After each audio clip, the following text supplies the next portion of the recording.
사법부의 정치 개입을 강력히 규탄하며 내란 세력의 단죄를 촉구하는 전국 교수, 연구자 2,376명 긴급 기자회견을 시작하도록 하겠습니다. 여기에 함께 하시는 선생님들 소개해 드리겠습니다. 김경환 교수님, 전국 사학민주화 노조 위원장이십니다. 김은경 교수님, 한국외대 법학전문대학원 교수님이십니다. 김현정 박사, 고려대학교 법학연구원 정당법연구센터 전임연구원이십니다. 김경호 교수, 제주대학교 언론홍보학과 교수님이십니다. 방성주 교수, 한양대학교 법학전문대학원 교수님이십니다. 오현옥 교수, 한양대학교 공과대학 정보시스템과 교수님이십니다. 장동석 교수, 경남대학교 관광학부 교수님이십니다. 정성원 교수, 건국대학교 행정대학원 공공정책학과 교수님이십니다. 양경숙 교수, 서울대학교 행정대학원 교수님이십니다. 그러면 내용을 낭독하도록 하겠습니다.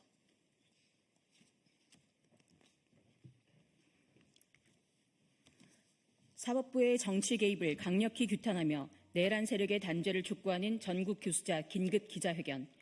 윤석열이 임명한 10인의 대법관은 사법부의 역사에 또 하나의 커다란 오점을 남겼다. 대법원은 왜 헌법이 부여한 정치적 중립성을 스스로 저버리고 대선에 개입하는 잘못되고 위험천만한 길을 택했는가? 2025년 5월 1일 조희대 대법원장이 주재한 대법원 전원 합의체는 민주당 대선 후보로 선출된 이재명의 공직선거법 위반죄에 대하여 심리한 뒤 무죄를 선고한 원심 판결에 대해 위죄 취지로 파기환송했다.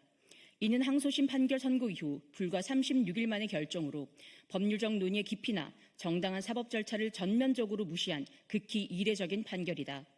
대법원은 2심의 법리적 판단을 전면 부정하고 새로운 법리를 자의적으로 적용하였으며 심지어 기존 대법원 판례와도 명백히 충돌하는 결정을 내렸다. 이번 파기환송 결정은 단순한 법리 판단을 넘어 12.3 내란 사태의 연장선에서 정치적 목적을 가진 사법행위로 볼 수밖에 없다. 이재명 후보에 대한 판결은 윤석열이 임명한 조희대 대법원장을 포함한 10인의 대법관이 헌법과 법률을 정치적 도구로 삼아 유력 대선 후보의 발목을 잡고 선거 구도를 뒤흔들기 위해 법정을 이용한 사법 쿠데타라 평가받아 마땅하다. 대법원의 이번 유죄 취지 파기환송 결정은 헌법과 법률을 중대하게 위반했을 뿐만 아니라 절차적, 내용적 정당성마저 상실한 결정이라 판단된다. 그 이유는 다음과 같다. 첫째, 이번 판결은 사법 카르텔의 정점에 있는 대법원의 명백하고 노골적인 정치 개입이다. 공직선거법 위반 사건은 통상 1심은 6개월, 항소심과 상고심은 각각 6개월 이내에 판결하도록 되어 있다. 그런데 대법원은 제21대 대통령 선거를 불과 한 달 앞둔 시점에서 상고심 판결을 강행함으로써 대선 구도는 물론 대한민국 정치 전체를 뿌리째 흔들었다. 허위사실 공표죄의 성립 여부를 두고 1심과 2심의 판단이 엇갈린 상황에서도 조희대 대법원장은 해당 사건을 소부에 배당한 직후 곧바로 전원 합의체로 회부했다. 정치적 사회적 파장이 큰 사건일수록 더 심도 깊은 논의와 다수의 회의가 필요함에도 불구하고 6만 쪽이 넘는 방대한 소속 기록을 제대로 검토하지 않은 채 마치 이재명의 당선만은 막겠다는 결심을 보여주기로 하듯 졸속 판결을 내렸고 이를 사법부를 국민적 공분의 대상으로 전락시키고야 말았다. 둘째, 대법원은 합리적 의심이 불가능할 정도로 유죄 심증이 형성된 상황이 아님에도 불구하고 유죄 판결을 내려 절차적, 내용적 정당성을 스스로 무너뜨렸다. 대법원은 이번 판결에서 공직선거법상 허위사실 공표죄를 선거인의 관점에서 판단해야 한다고 밝히면서도 실제로는 선거인의 객관적 관점이 아닌 대법관들의 주관적 판단의 근거에 유죄를 예단했다. 또한 유죄가 아닐 가능성은 의도적으로 배제하고 외면하고는 태도를 보였다. 어떤 견해나 주장이 허위사실 공표죄를 구성하는지는 검사가 객관적 사실에 입각해 이를 입증해야 하며 범죄 성립 여부가 처음부터 명확하지 않을 경우 법률 조항의 해석과 적용 역시 피고인에게 불리하지 않도록 엄격하게 이루어져야 한다.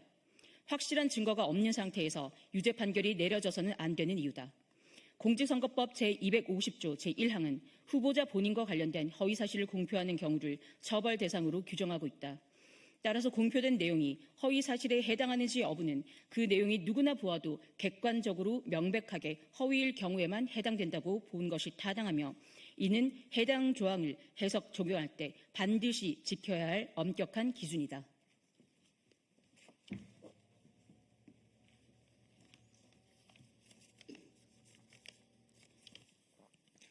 그러나 이 사건 판결로 돌아 살펴볼 때 과연 이러한 의심스러울 때는 피고인의 이익으로라고 하는 근대 형사법의 대원칙이 피고인에게 제대로 준수되었는지 대법원에 반문하지 않을 수 없다. 공직선거법 제250조 허위사실 공표죄는 본인의 당선을 목적으로 하던 혹은 타인의 낙선을 목적으로 하든 허위의 사실을 공표하는 자를 처벌하는 조항이기 때문에 이 조항이 금지하고 있는 것은 허위의 사실을 공표하는 것이다. 허위의 사실과 진실한 사실은 양립 불가능하기 때문에 원칙적으로 허위이면 진실이 아니고 진실이면 허위일 수 없다. 그러나 허위의 사실이 무엇이고 진실한 사건이 무엇인가는 그렇게 일도 양단식으로 명백하게 구별될 수 있는 것은 아니다. 이 관점에서 주목해야 할 점은 공표된 사실이 허위 사실에 해당하는지를 판단할 때에는 그 내용 전체의 취지를 살펴보아야 한다는 것이다. 만약 핵심적인 부분이 객관적 사실과 일치한다면 일부 세부 내용에 약간의 차이가 있거나 다소 과장된 표현이 포함되어 있다고 하더라도 이를 허위 사실로 단정할 수는 없다는 것이 법리의 기본이자 상식에 부합하는 판단이다. 그런데 대법원은 허위와 진실을 구별하는 데 있어서 자의적인 판단을 내렸을 뿐만 아니라 이 사건과 관련된 소송 기록이나 증거조차 충분히 검토하지 않은 채 속전속결로 결론을 내리려 했다. 결국 1심과 2심 중 하나를 단순히 선택하는 식의 양자택일에 그치며 사실 판단에서도 중대한 오류를 범한 것으로 보인다. 우리 교수 연구자들은 선거인의 한 사람으로서 대법원 판결 전문을 직접 확인하였다. 그러나 피고인이 한 발언을 허위사실로 단정할 만한 증거는 존재하지 않는다고 판단한다.